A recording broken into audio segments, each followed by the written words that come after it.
Here's your weather on the 3s.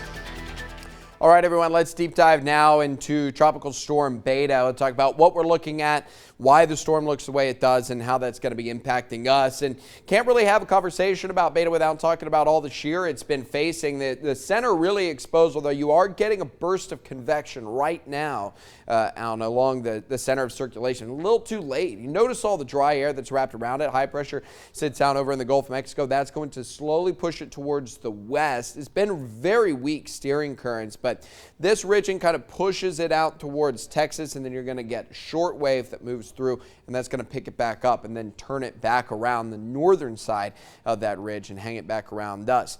Now, the dry air is certainly there. Now, it's still capable of producing some pretty good thunderstorms, really good convective burst right here, right around the center. You've got a lot of the action that's been sheared off towards the east, and that's what we're going to be dealing with as we go through the day today. This model is coming in a little on the stronger side here over the last kind of couple of days, but I think overall it's done a fairly good job so far this season, so I've leaned on it a little bit. Notice that as we go through Monday, you've got pretty good activity around the center, on and off showers for us. Our weather will probably deteriorate on Tuesday. We'll have a lot of rainfall today, I think, as we go through Tuesday onwards.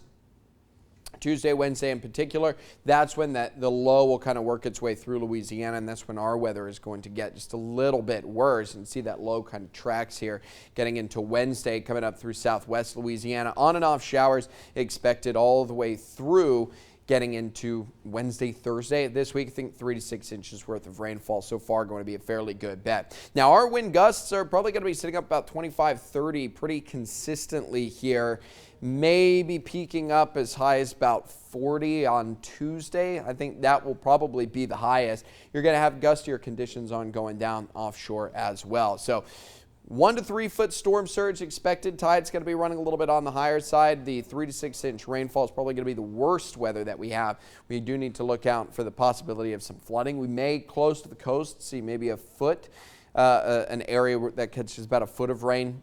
Flooding going to be a concern along the coastline. Flash flood watch is in effect. And then not expecting much in the way of wind or significant power outages either. We're going to take a look at that extended forecast coming up here in just a little bit. It's 6:45 right now. It is 68 degrees. Hey, Daniel, with some of that dry air that's around, and you were showing that new convective burst, how successful do you think it's going to be surrounded by all that dry air? Yeah, we'll see. The little burst here, pull this graphic back up, and you can see it right here. It's usually is a sign of strengthening, but you've still got so much dry air around it. I think it's just really limited in how strong it will eventually get. It's not just the dry air either. It's also the shear that's working on it. So I think it probably holds about that 50-mile-an-hour range. I don't think we're going to see any kind of big-time strengthening coming up.